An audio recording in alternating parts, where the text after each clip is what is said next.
today we're going to be looking at, so the agenda for today is looking at the premises cost directions, the new premises cost directions of 2024, some of the changes within that and how that may affect you.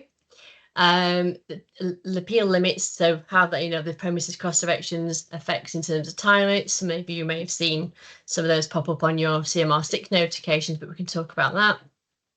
Your CMR 1 forms and how to correctly fill them out, what things you should be including, what you shouldn't.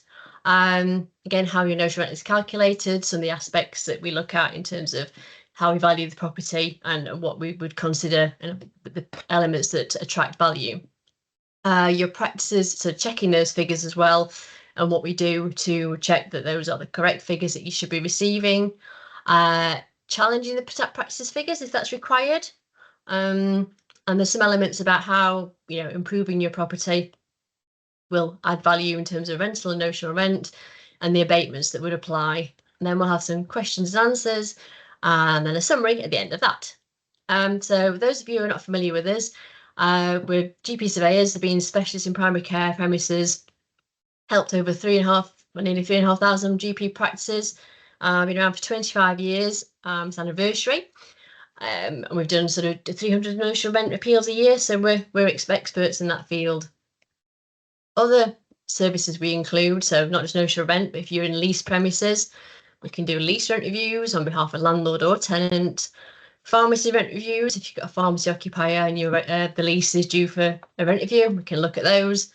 Market valuations of your property, so for partners buying in, buying out, tax purposes, other aspects of valuations we can look at. Again, lease consultancies, so if you're wanting some advice in terms of heads of terms or anything really in terms of legal work for your leases, we can look at that. And obviously sale and leaseback, which Rebecca, my colleague who's supposed to be doing this, she deals with the sale and leasebacks of properties, so she's the person to speak to for that. So what is notional rent? Notional rent is a method to reimburse GPs who have invested their own funds or borrowed funds to provide surgery premises. It's very unique in the world of commercial property. It's something that you don't see elsewhere between normal landlord and tenant relationship. It's because obviously the NHS are paying and reimbursing your notional rent or rent.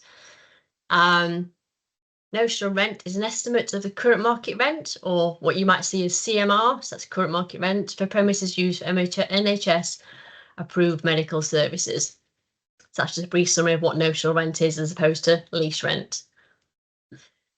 So the first issue is premises cost directions. So those of you aware, from 10th of May, 9th of May, I came in on effect on the 10th of May 2024.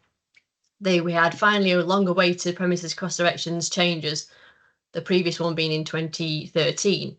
So it's quite a long time between the two, but they usually are. So anyway, we've been waiting for this a while, and then all of a sudden it appeared last year. So basically it sets out, a lot of it's very similar to the 2013, but there are some changes that have occurred, and I'll go through that and how that would affect you in terms of your notional rent. In fact, I'll go on to the next slide. So the first thing you might have seen is on your CMR 6 notification that you've got a deadline. Now, under the terms of your notional rent, you legally have 3 years from the date upon which the letter or the CMR 6 notification, or your notified your figures letter, doesn't necessarily say CMR 6, states at the top of that. So the date of that letter, not the date of your review. So within a 3-year period, you have the opportunity to challenge that, review those figures, potentially go to third party to be determined. Now, as of the 2024 directions, they said there was a 12-week deadline. We see it varying throughout the country in terms of what that deadline might be. So you might have a 12-week period, you might have a 3-month, it might state all kinds of sort of wording, but in reality, the theoretically should be the 3 years. Now, this is quite early on in this system, and in general, we're not having any issues regarding that. We have submitted appeals because the practice is not giving it to us till after the 3 months deadline, and we have successfully put the appeal in, and there's been no problem.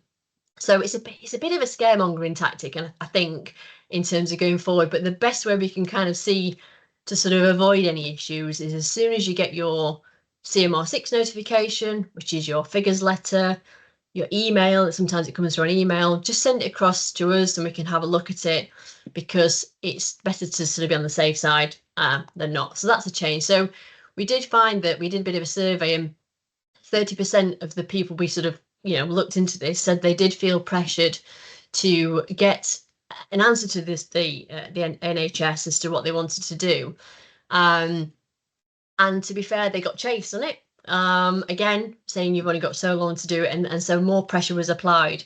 But in reality, you have a lot longer to appeal that notification. But like I say, it's best to seek sort of specialist advice from a healthcare surveyor, and we can kind of turn it around within 2 weeks as to whether we think, hey, we need to inspect, we need to put a challenge in, because it's better to be safe. Going to say we're strictly unsure as whether this could be enforced. So if it went to NHS resolutions on a particular case, we don't think it could be enforced, but it's better to be safe than sorry. Okay. So, are there any questions regarding that, Tom? Was there anything that was on there that was just popped up now? We okay? Nope, we've not had any questions in the chat yet. Okay, so CMR1 form, as you'll be all familiar, is issued to the practice to begin the notional rent review process. So you sometimes have to request these forms if you know that a review is due and you've not had them. So it's best to speak to the ICB and request the form. This CMR1, assists the DV and NHS England to determine the space in the surgery that qualifies for NHS reimbursement, i.e. it provides a basis of what to value in terms of room usage, car parking spaces, and it has to be filled out correctly. It's a legal document, and so it needs to be accurate. You can't be misleading on that. It's a legal document, so you make sure that it's as correct as far as you're aware anyway. You also need to check that that CMR1 form is the correct date for your valuation. So if you know you've got a evaluation due as of, it's outstanding of 2022, make sure that the form you're submitting is for 2022, and then obviously any subsequent going forward. So make sure it's the correct valuation date. Each review date needs a separate form, because the situation, the material changes of the practice may have differed from the previous review. So you've got to make sure the facts as at that date of valuation are correct. So one form for each review. You need to accurately record the information. So obviously you don't know the room sizes, that's fine. It's obviously what your rooms are used, what rooms you have, car parking you use. Make sure you, obviously, if there are any third-party uses in there, you need to state that. It may be obviously sort of things for district nurses and healthcare assistants fall under that umbrella anyway, so you wouldn't have to exclude them, but you just put the uses down so you're accurate in terms of usage. If a room is used on a part-time basis by somebody, then you'd have to say, I don't know, for 1 day a week, a physiotherapist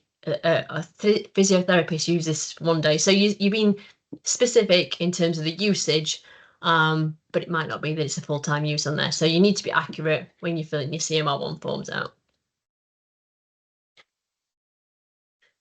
Right, so now how is notional rent calculated? As I mentioned before, you're obviously putting down your information, so the room usages, your car parking.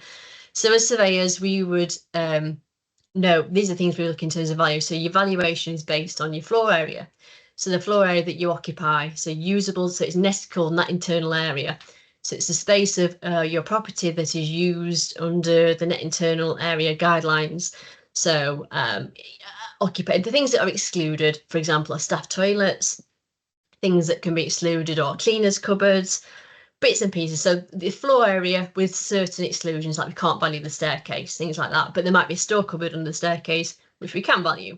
So based on floor area. Car parking, again, it's not necessarily just the number of spaces. You might have got tandem spaces, which is where you park one in front of the other to have to move to get out now.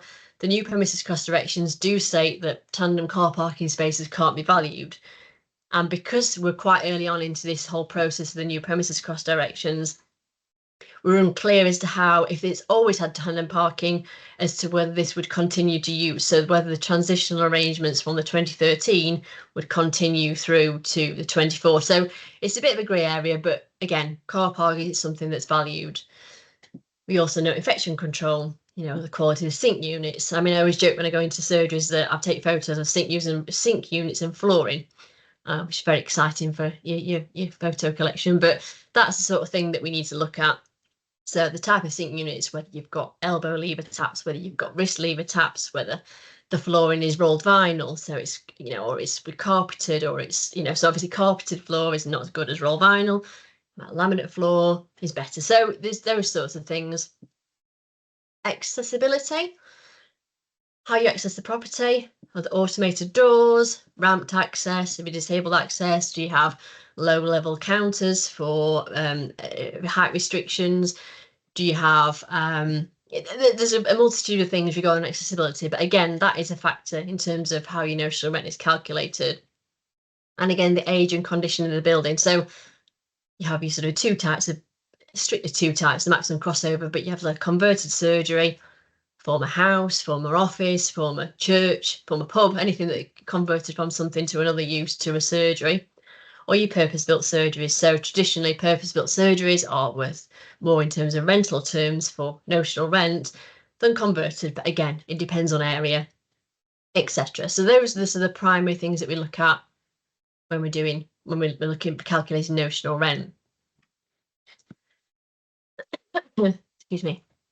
So after filling your CMR1 form and submitting that to the ICB, you'll be sent to NHS England. Sorry, you'll be sent a CMR6. I spoke about that earlier, or it could be. It doesn't necessarily say CMR6 on that, but it will have your new rental assessment or current market rent for your notional rent. And if you wanted, we wish to challenge that, because it ultimately is just a district valuer as opinion of rental. So it's not set in stone. They may have miscalculated the floor areas. They may not have taken account of some comparable evidence that they've not really appreciated. It's just an opinion. So it's essential that you have these things checked just to make sure that they've got everything they should have included within that. You know, you confirms your, and then within that CMR 6, it confirms your right to challenge. So what you can and can't do. So in checking your notional rent, a specialist healthcare surveyor will inspect your surgery. If we've been out recently for evaluation a couple of years ago, something like that, then we can go along, and we might not need to, if there's been no changes, we don't necessarily need to re-inspect. We could do a desktop valuation for it. If we've never been out, or you've had work done on the property, we need to remeasure and check the floor areas of the surgery. So we come along, inspect the property, measure up, take photos of each room, try and get into every room we can to make sure that what the usage is and whether we think it's applicable to notional rent. So, for example, if you went and we found that used to be a former store and now it's a cleaner's room, we may have to think, well, this time I might have to exclude it. If that was previously a patient toilet and now it's a staff toilet, then again, we need to sort of look at that and think, well, that's going to be now excluded. Obviously, district value will come along and see that it's a staff toilet and excluded from the valuation. We take notes on specification for infection control measures, like I say, types of flooring, the sink units, ventilation. So we look at the air conditioning in the room, and the general size of rooms as well. That can be an element of discussion or notification. So if you've got tiny consulting rooms, that is not as good as sort of the sort of standard size consulting rooms that district value would say, well, that's a fine. Okay, it's within the normal range.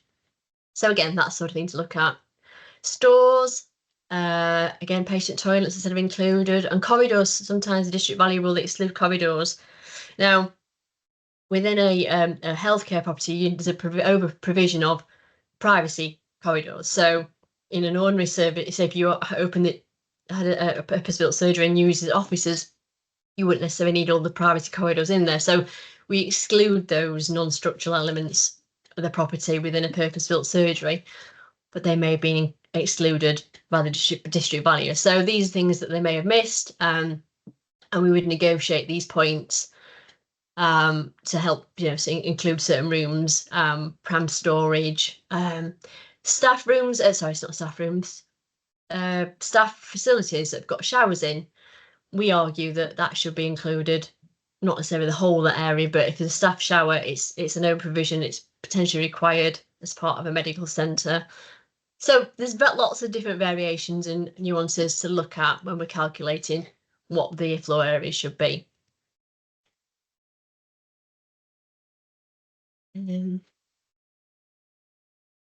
So that'd be in the right one, yeah. So checking your notional rent. So premises sizes, state of repair of the property obviously affects value. So if there's elements of wants of repair, then that would decrease your value. But if it's in a very good state of repair and it's a nice surgery, you've got good infection control, higher the value. Like I said, accessibility, local area plays a large part in it, because the comparable premises that we look at in our database, we look at in that vicinity, and there's sort of a tone for an area, but then these nuances then affect that value depending on what type of property you've got. Right. So, like I touched on before, factors that can often be overlooked by a district valuer going out to look at the property, or it may be they've done desktop valuation and things have changed slightly. So your corridors, and I'll show some photos in a moment of sort of property, bits of things that would be included that you wouldn't necessarily think would be included. Corridors, as I just said, over provision of privacy corridors. So just because they're there doesn't mean they would be excluded. Attics, you've got spaces that are used. They wouldn't necessarily be in the full value of, say, the first floor, but they would have some value. So we'd try and include those. Storerooms, like I said before, under stairs, cupboards, storerooms that are off other rooms, we try and get those included. Bin storage, external bin storage, if it's covered, if it's decent storage area, then you hopefully try and get some value attributed to that. Garages, again, if they're used for GMS purposes, for storage of medical equipment and things like that, then we could perhaps get them included at a lower rate. Patient toilets are included, and usable areas under 1.5 metres. So I'll show you some examples now. So attics, this is sort of an attic space here that we've got included. Now, in terms of when I say under 1.5, there are parts of certain stores that are obviously going to be quite low height. So you would get that at a reduced value. So we'd have to probably calculate at what point that becomes under 1.5 metres. And I'm not far off that, so I'd choose about my forehead like that and go like this. So a bit more technical than that, but that's a rough indication of how I know it's lower than 1.5. So that's so Eve stores here. We'd have a value attributed to these. Bin storage, again, these things could be into bin storage, bike storage is eligible for notional rent reimbursement, all things that we could try and get included because they're usable space and should be included. Basements, again, some basements are very high value. They've got good eaves, got a good ceiling height. They're all fitted out. They've got a good accessibility. They can be quite valuable. And again, some areas that you think aren't that valuable, if they're used for storage and they're used to an essential part of your GMS space, then they should be included, albeit a percentage of what the unit rate we apply for that property. Again, this is like floor areas, space used less than 1.5 metres. These are all eligible for notional rent. Again, a low value, but still eligible. So you might have got spaces like this that you think that, you've got that. I think, oh, actually, I don't know whether that's included or not. But until we sort of check it, we don't really know. So things to consider. Even sheds, they're more unusual sort of store spaces. They're away from the building. No fit out, no light, no security effectively, and it's a shed. Sometimes I've had them agreed at 50% of the ground floor unit rate, which is a good agreement, and be sort of happy to have that. But yeah, it just shows that things that you might not necessarily believe have value do. Okay. So checking your notional rent. So post inspection, the facts are collected on site and are checked against CMR6. So we go back to the office, work out what the floor areas are, do they coincide with what the DV's got? If not, why not? Look at the comparable evidence of the locality, see what's in the area, very similar to the similar properties down the road.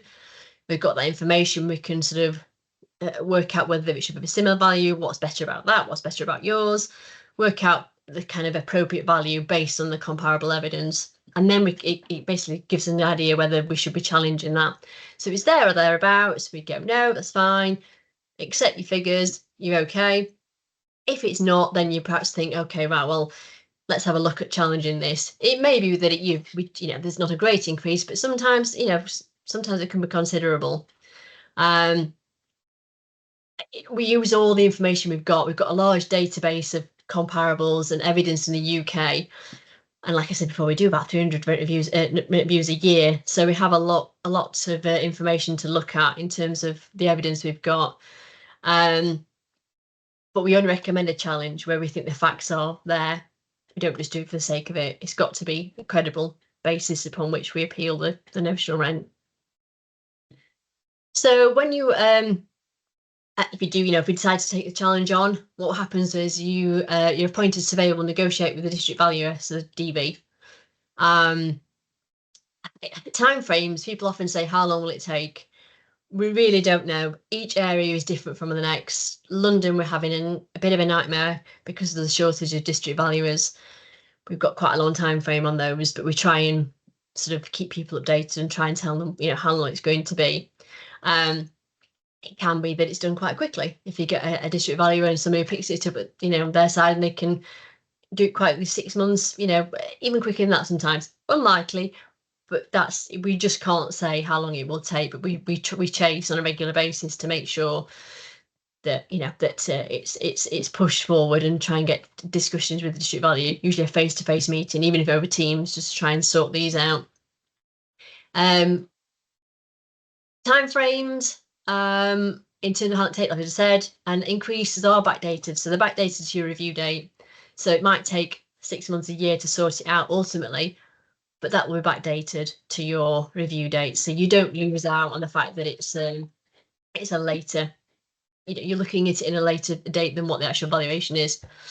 And if we do that, so obviously it's backdated, but then we don't ask for the payment. So if we take on a challenge, GP surveyors don't ask for payments from practice until the practice has actually received their lump sum from the NHS. So if it's a backdated rent, once you get your money, or whether you get notification from that point, and once you receive, then not only then do you pay it, so you're not having to find money before you actually physically get the refund to yourself. So obviously part of challenge, what if the surveyor and the surveyor and district valuer don't agree? We try and agree a common ground between the parties. So even if we don't agree these points, we can agree that we have this point, we have this point, we don't agree on this, but we agree on this. So we try and narrow the facts. So this is what we class as LDRP, so local dispute resolutions procedure. It's agreeing to narrow the areas of dispute. And that sometimes can work, and you can agree the comps, you can agree the floor areas, and actually in doing this process of trying to narrow it down, you can come to an agreement. Not necessarily always the case, but if it is unsuccessful, then you can move to NHS resolutions, where an independent expert is appointed to basically make a final determination. Excuse me. So that then goes off to, we do submissions, it goes off to NHS resolutions, and they appoint a surveyor who then looks at all the facts, does their own investigations, and takes it forward. Now, we don't charge an addition for that. That's part of our whole appeal process. It's just if it's worth a challenge and it's an unfair situation you're being put in as a practice, then it needs to be reviewed by a third party who will make their own decision on that. Also, I said before, we're looking at improving your property, how that can increase your notional rent. So the first thing I want to say, every time you do something, please always get approval from the NHS, because if you want to replace all the sink units and you think you're going to get automatically higher notional rent, that's not necessarily the case. They'll go, well, you've not got approval for this, so no, we're not. So you spent all this money, but you're not getting any more rent. So always obtain approval from NHS. Again, funding structures. So sometimes you can get 100% improvement grants from the NHS. Sometimes it's sort of the standard 66, percent that they provide.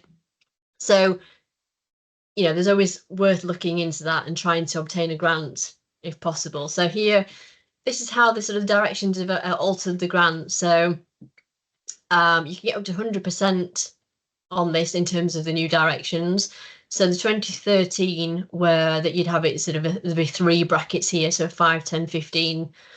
Now it's changed. So these brackets here. So that's how so any funding you get post May 10th of May 24, so from now on, will be subject to the directions here. So how long the abatement will last in relation to that. So shorter the less the value, the shorter the abatement period.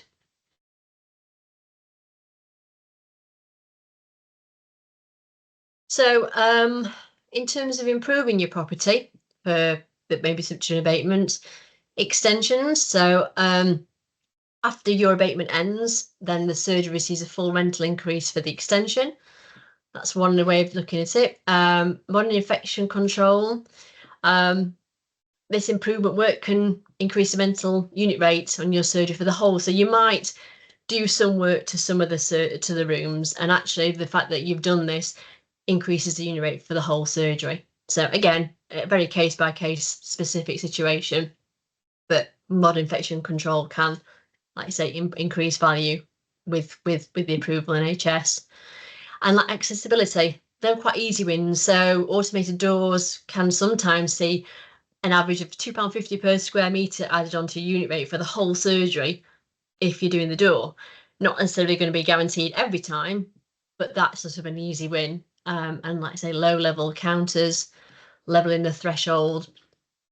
Installation of a lift is obviously a bit more drastic, but it's something that can be done, even if it's a platform lift. And platform lift don't add as much value in terms of the upper floor space as a sort of a standard lift, but most surgeries can't accommodate a standard lift. It would be something. But if you're thinking that you've got a lot of space upstairs and you could use that to a better effect, then a platform lift might be something that you can look at in certain situations.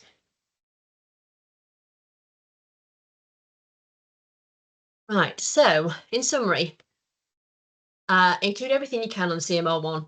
So if you do certain amount of spaces, put them all down if that's what you're using. Floor room usages, be honest, you put down what you use in accordance with as of that date of valuation. But the CMR6 or the notification letter from the ICB is only an opinion of value by another surveyor who works for the District Valuing Services. So it is not set in stone. It can be challenged. We don't always have to accept the figures just because they've told you that's what it's worth. It's always worth double checking with a specialist surveyor. And don't, if they pressurise to accept, just advise them that you're seeking advice from your surveyor and you'll be in touch. We can't do anything about it if it's been accepted. So once you have accepted that figure, then there's nothing we can do. So we can't then go back and go, oh, actually, no, we do want to challenge it. It's a sort of a end of the line situation in that review. And like I say, the initial GP surveyors check is free. And if we do decide to take it on, and then obviously the fee is paid once you receive the additional monies to the practice. Okay. I missed a slide. No, not that. I think that's it. So is there any questions that have popped up, Tom, or anybody like to ask any questions? Anything further? No one's actually put any questions in the chat, so I'll take that as you've been really thorough and done a great job, Claire, and answered everyone's questions before they've got them. If anyone would like to put questions in the chat, we will be here. We can be here for another 5 or so minutes because we'd scheduled a bit more time for questions at the end. We did ask when you registered for any questions. We do have one that we've been pre-asked, which we've probably covered, but it's probably worth clarifying. So there was a question from Dr. Croucher. How do you calculate a backdated rent review after an up-to-date inspection has occurred even? Okay, so if you are doing, obviously, most rent reviews is a retrospective, so you're looking at, you get a notification, but it's back in the past. If we've never been, we go out and obviously see it as at that date. I suppose the priority is to make sure all the facts when we go to inspect it are as it was as at the valuation date. So we would speak to the practice and say, was this included? Has anything changed since the valuation date to the inspection date? And if that's the case, and obviously then the evidence we look at, we have the database of historic evidence. So we go back and look what was transacting between surveyors and parties as at the valuation date, rather than just looking at the evidence we have at that date. So we have all the information we can, and we obviously, yes, but it's always the case, we're looking at it and trying to work back. We don't do evaluations in the future because you can't foresee what's going to happen in the future. So we just have to make sure we speak to the practice and say, was there anything included that, you know, have you done anything recently? Have you changed anything? And if something had changed post valuation date, then obviously we couldn't include it as at the valuation date. So it's just a bit of an investigation to try and find out what has happened and whether these are the same situation circumstances at the date of inspection or as at the date of valuation. Okay, that's great. And we've had a couple more questions now. So the first question is, are porter cabins included if used for storage? Depends what type of storage you've got in there. If you've got, I mean, I've been around certain surgeries and you've got former gym equipment and random things like that in it. So probably not if it's not related to GMS use. If it is, then yes, certainly. We have porter cabins. Some of them are very high spec, and we include them at, you know, a good unit rate, as it were. Some, yes, if it's always worth reviewing it, and almost sort of a best case situation would be to go to the district value and say, look, this is included, this should be included, and then there might be a bit of negotiation as to whether it is included and whether what percentage it would be included at. Oh, okay, it's just been clarified that the porter cabin is used for medical records. There's an alarm and lighting in the porter cabin. Yeah, I would argue that that should be included within your notional rent. At what value would depend on what type of storage it, but if it's stored for medical records, then yes, it should be included. Okay, thank you for that. We've got another one just come in. How do you explain improvements made, e.g. infection control, new flooring, fitting, like clinical room reimbursements? I think that must mean, how do you explain that on the CMR1 form? I would think right, yeah. You don't not... need to. Yeah, you don't need to be specific in terms of how what quality your surgery is.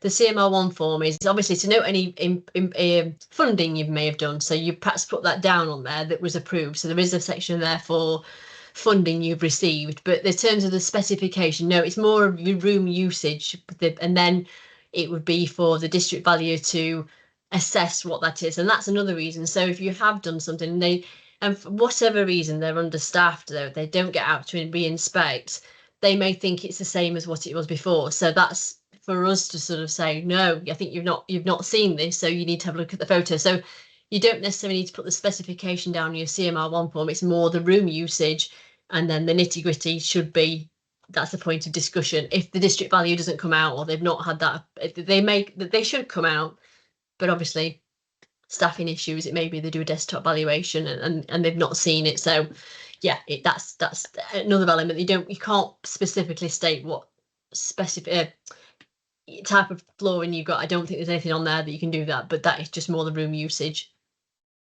Okay, a few more questions now. Okay, so just to clarify that, sorry, coming back to that first string of questions.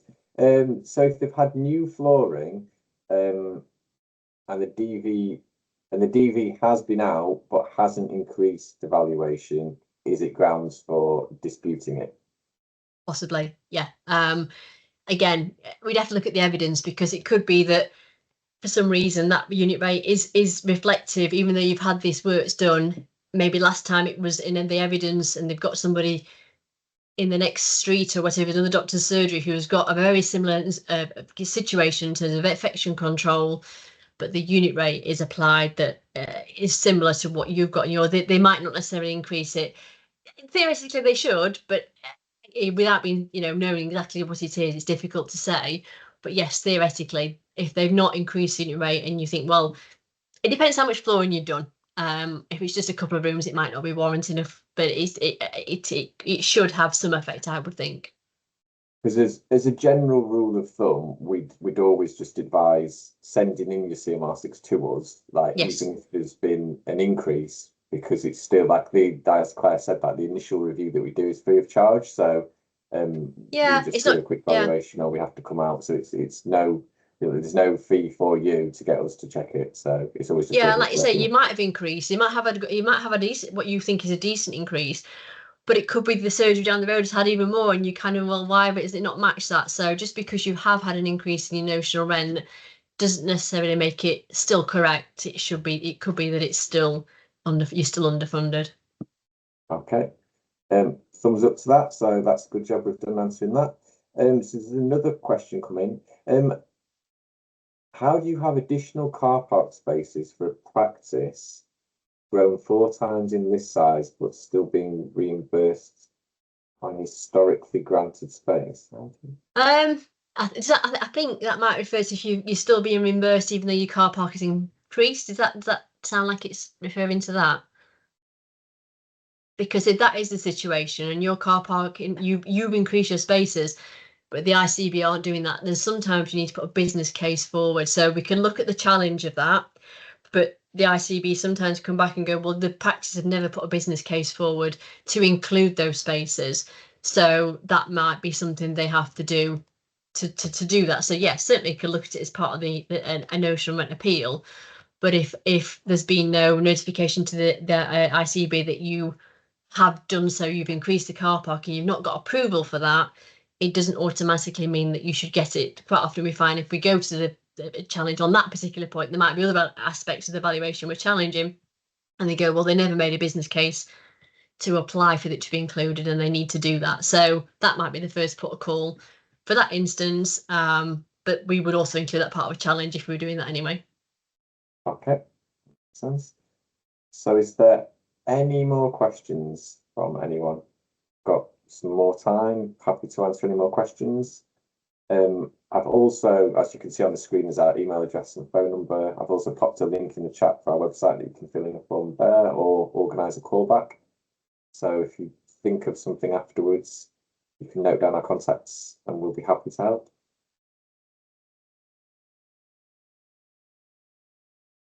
Doesn't look like anyone else has got any more questions.